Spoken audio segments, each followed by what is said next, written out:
C'est bon, ça va? Ouais, ça va.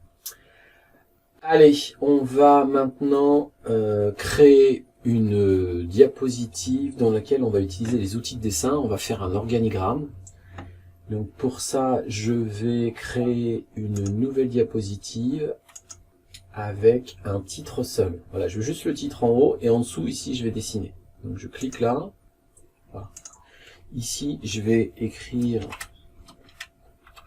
l'organisation. Voilà. Et je vais venir utiliser les outils de dessin. Alors pour ça, je vais cliquer ici dans Insertion. Et dans Insertion, je vais cliquer sur Forme. Et je vais venir chercher ici un rectangle avec des coins arrondis. Moi j'aime bien quand les angles sont arrondis. Donc je clique là et je dessine mon rectangle. Voilà. D'accord? Tu veux essayer? D'accord. Vas-y, essaye. Tu prends la main. Tu l'as? D'accord. Tu arrives à bouger ma souris? Ouais.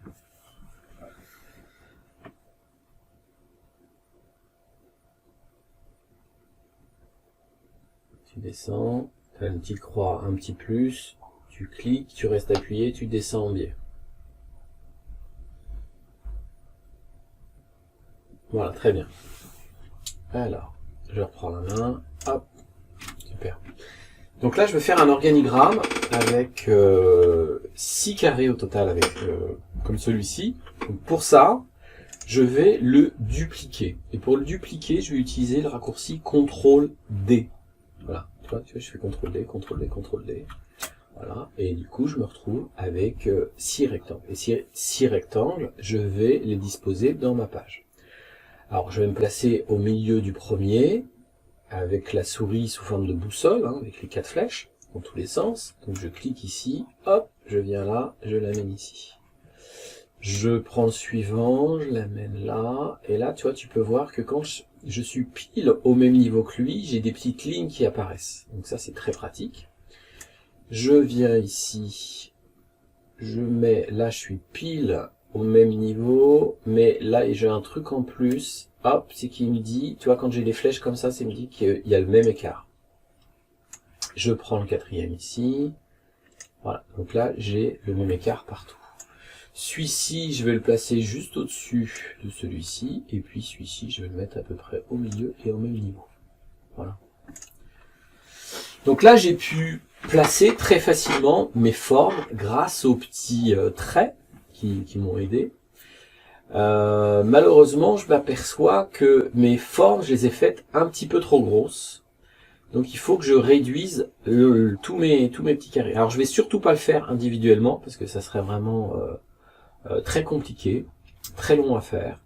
Donc pour pouvoir le faire très facilement, je vais utiliser mon lasso. Alors mon lasso, c'est quoi? Tu vois, je vais me placer ici, je vais cliquer, je vais rester appuyé et je vais étendre un rectangle.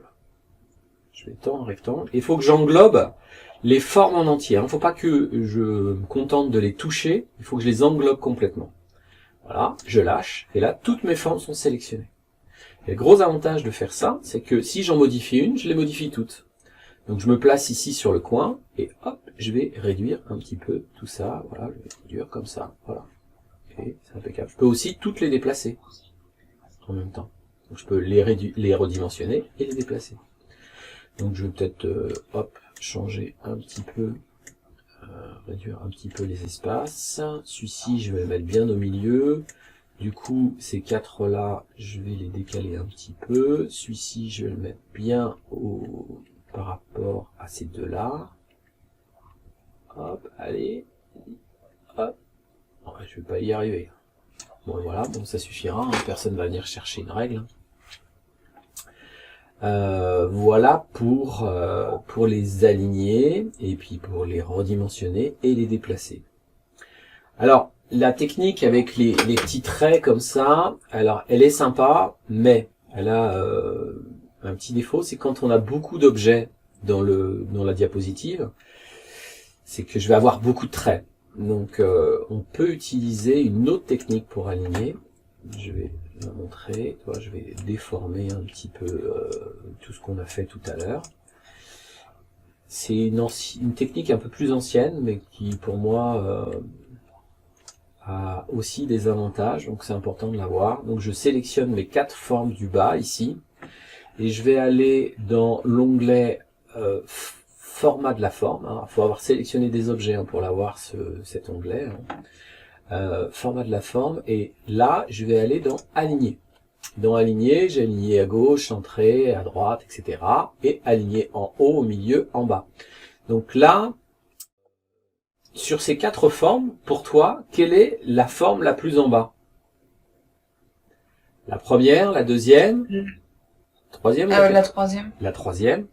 Donc la troisième, pourquoi? Parce que ce trait-là est le plus en bas. Eh bien, ce trait-là, ça va devenir l'axe d'alignement des 4 formes. Donc si je clique sur aligner en bas, ils viennent tous s'aligner sur ce trait. D'accord? D'accord. Voilà. Ensuite, ici, j'ai donc ils sont tous bien alignés sur la même ligne, mais par contre l'écart, si on regarde les écarts entre les formes, il n'est pas strictement identique. Donc on peut aussi résoudre ça avec la même commande. On va revenir dans aligner, et ici il y a marqué distribuer horizontalement et verticalement. Donc nous on va prendre distribuer horizontalement, donc on aurait pu l'appeler aussi égaliser l'écart entre les formes horizontalement. Donc je clique là, hop, et maintenant j'ai exactement le même écart entre toutes mes formes. Voilà pour l'alignement de nos 4 formes. Alors on va continuer, on va mettre des flèches pour relier toutes ces formes. Donc là, je retourne dans insertion, insertion forme, et tu vois ici, on a une rubrique qui s'appelle traits. Alors on voit qu'on a des traits simples, des traits avec une tête, avec 2 têtes, des traits avec des angles droits, et des traits avec des angles arrondis. Donc là, nous, ce qu'on va prendre, on va prendre un trait avec une tête et des angles droits. Donc je clique ici. Là, ma souris se transforme en plus noir. Je vais l'amener sur ma première forme. Là, j'arrive sur le premier symbole. Et là, tu peux voir qu'il y a des petits ronds qui sont apparus. Ces petits ronds, ce sont des points d'ancrage. Donc je vais me placer sur mon premier point d'ancrage. Je clique sur mon bouton de gauche, je reste appuyé et je me déplace. Et je viens au milieu de la deuxième forme pour faire apparaître les points d'ancrage. Et après, je vais me placer sur le point d'ancrage qui m'intéresse. Et là, je lâche. Alors au passage, il faut remarquer que la tête de la flèche apparaît toujours là où on lâche. D'accord? D'accord. Alors, le souci que l'on va avoir, c'est que normalement, on doit à chaque fois revenir chercher la flèche. Donc, il faut faire insertion, forme, cliquer ici, venir ici, cliquer, glisser, lâcher.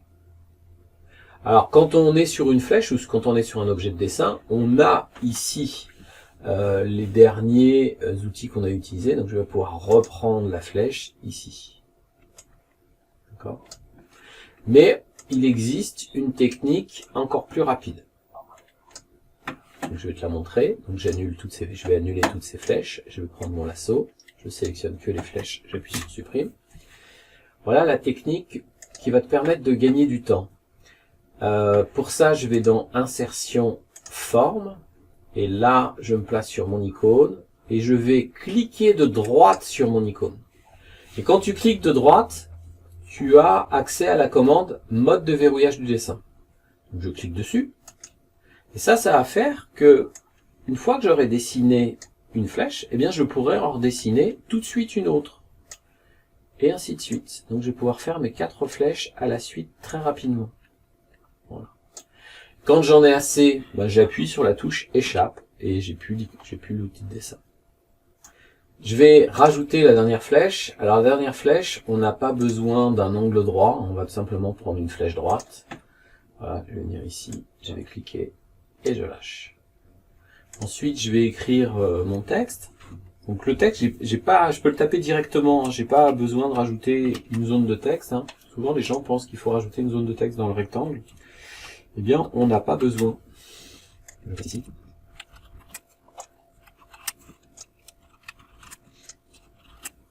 Voilà. Et voilà, mon organigramme, il est fait. Alors, il est fait, mais je le trouve pas très joli. Hein, on va essayer de le rendre un petit peu plus sympa, un petit peu plus moderne. Pour pouvoir voir la différence, ce que je te propose, c'est qu'on fasse une copie de la diapo. Donc pour ça, je vais ici faire copier et coller. Boum. Et comme ça, j'ai une deuxième diapo un petit peu plus bas. Si elle veut bien s'afficher, voilà. Je le mets sur la deuxième diapo. Alors, ce que je te propose là, déjà, au niveau des traits, au niveau des flèches, c'est de les sélectionner. Tu vois, j'englobe bien toutes mes flèches, mais pas mes rectangles. Comme ça, je sélectionne que mes flèches. Je viens dans format de la forme. Alors, il nous propose des choses pour présenter ici. Perso, je préfère aller dans le menu contour ici. Donc, je vais dérouler. Et ici, dans contour, on a vraiment tout ce qui porte sur les flèches. Donc, je vais pouvoir ici définir l'épaisseur.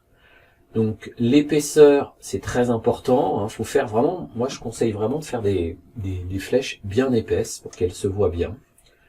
Ensuite, je retourne dans le menu. On peut aussi dire, ben, je veux des pointillés, etc. Bon, là c'est pas ce que je vais prendre, mais voilà, on a cette possibilité-là. Après ici, on peut gérer les têtes des flèches. Perso, j'aime bien les têtes ouvertes, donc je vais prendre cette tête-là. Voilà.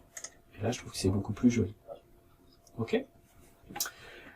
Ok. Après, je vais mettre de la couleur sur mes rectangles. Je vais venir ici sur ce bouton-là. Je vais cliquer ici. Et ici, tu vois, il nous propose des effets biseautés. J'aime beaucoup ça, moi. Je vais mettre le chef en rouge. Tiens. Après, ici, je vais mettre le chef en orange. On peut, alors je vais sélectionner plusieurs formes grâce à la touche contrôle, tu vois, je peux sélectionner plusieurs formes ici et mettre par exemple du vert, ah mince pardon, j'ai sélectionné celle-ci, j'ai gardé celle-ci de sélectionner, hop, j'appuie et je viens ici mettre du vert, ici je viens mettre du violet. Alors sur la dernière, si tu n'as pas ces effets-là directement, parce que ça dépend des versions, tu peux le faire en venant ici dans Effets, tu viens dans Biseau, et voilà, tu cliques sur celui-ci. Et là, tu vas avoir un effet biseauté. Alors il y a un trait de contour qui est un peu plus épais ici, qu'on pourra peut-être réduire, mais pas de trait là, si, un trait, hop, le trait beaucoup plus fin, voilà, on est quasiment pareil. Je me demande même s'il n'y en a pas. Tiens, on va faire sans couleur. Voilà, c'est ça. On va pas mettre de trait de contour sur celui-ci pour avoir le même effet que les autres. Voilà. Bon, déjà, je trouve que c'est déjà plus moderne. Au niveau de mes flèches, ce que je vais faire, comme c'est Luc qui est en rouge qui dirige tout, eh bien, je vais affecter la couleur rouge à mes flèches. Alors, pour ça, je vais utiliser la pipette. Tu vois, j'ai la pipette qui va me permettre d'aller chercher la couleur d'un élément. Donc je mets sur le rouge de Luc et comme ça toutes mes flèches vont avoir la même couleur que Luc. Voilà. Et là, bon, c'est quand même un petit peu plus sympa d'être comme ça, avec des flèches plus épaisses, des effets biseautés et des couleurs un peu plus gaies que ce qu'on avait fait tout à l'heure. Voilà pour l'organigramme. Qu'est-ce que je pourrais te dire sur l'organigramme de plus ? Si, ça peut être intéressant de voir comment on copie un organigramme fait dans PowerPoint dans Word. Il y a un petit truc à savoir quand même pour faire un copier-coller entre les deux. Je vais lancer Word. Voilà, je lance mon Word. Donc, je le renvoie. Donc, si je sélectionne mon organigramme ici, je fais copier. Je viens dans Word. Si je viens coller ici, eh bien le problème c'est que c'est il est un petit peu trop grand, il déborde, c'est pas très pratique. Donc moi le petit conseil que je vais te donner, c'est de sélectionner toutes tes formes et là de le grouper. Hein, donc je retourne dans format de la forme et je vais aller ici dans la commande grouper. Hein, je fais grouper et du coup cet objet devient un seul et même élément. Donc c'est cet objet que je vais copier. Je viens ici, je fais CTRL-C et je vais dans mon Word, ici, et je colle. Alors, encore une fois, il est beaucoup plus grand, mais là, ce qui va être très pratique, c'est que je vais pouvoir mettre dans un coin, comme pour une photo, et je vais réduire l'ensemble tout seul. Je vais pouvoir, après, le déplacer. Je me place sur le bord ici. Je vais pouvoir le ramener. Et voilà. Donc là, j'ai mon organigramme que j'ai pas trop déformé, hein, parce que tout à l'heure, j'aurais dû pas mal galérer pour ramener tout ça dans la feuille. Alors, on a perdu nos effets biseautés. Ça, c'est dû au thème. Alors, je vais aller dans Conception. Je vais venir ici dans Thème. Et je vais choisir un thème qui se rapproche peut-être un petit peu plus de ce qu'on avait. Est-ce que j'ai le... Voilà. Voilà, j'ai pris le thème qu'il y avait ici, thème planning. Voilà, il me ressemble un peu plus à ce que j'ai. Voilà, je retrouve mes effets biseautés, etc. Voilà, je retrouve mes couleurs. Alors, souvent, ce qu'on a, c'est que d'un logiciel à l'autre, on n'utilise pas forcément les mêmes thèmes, donc il faut essayer de le retrouver ici pour le réappliquer. Hein. Mais sinon, on peut aussi personnaliser notre organigramme de la même façon. On retrouve les mêmes outils ici. Hein. Donc je vais pouvoir changer la couleur, par exemple. Je vais pouvoir enlever l'effet biseauté si j'en veux pas, ou le modifier, par exemple. Ici, je le modifie. Hein. Je vais pouvoir continuer à modifier mon organigramme. Mais ça sera quand même beaucoup plus pratique de le créer dans PowerPoint. Parce que PowerPoint est beaucoup plus sympa au niveau des positionnements, au niveau de l'alignement des formes. Hein. Parce que dans Word, c'est un peu plus compliqué. On doit s'aligner par rapport au paragraphe. Et souvent, on a des décalages, etc. C'est pas pratique. Voilà pour ça, pour comment copier un organigramme dans Word.